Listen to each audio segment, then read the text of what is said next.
This is how to make the ROG Ally faster. Please note that your ROG Ally might not be running as fast as you want because you have a lot of background apps running while gaming, of course.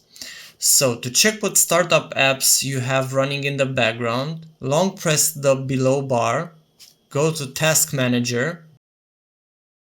Here you will see the startup apps option, and from this list you can see what apps are enabled to start up with your device. So once you turn on your ROG Ally, these apps that are enabled over here will start as well without you knowing that they are even functioning and might eat up a lot of your memory.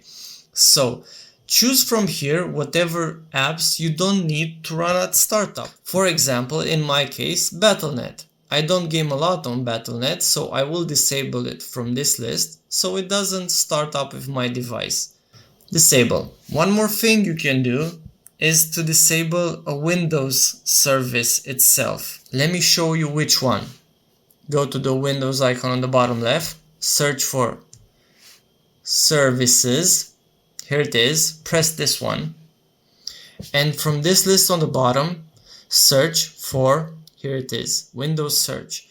What this does, it constantly indexes things you search on Windows or apps that are added while everything is running. My recommendation for you is to just stop this service from here whenever you feel like a game needs a bit of extra boost and test it out. I wouldn't recommend disabling this completely because the Windows search itself might be of use to you later. Now you know how to make the ROG Ally faster.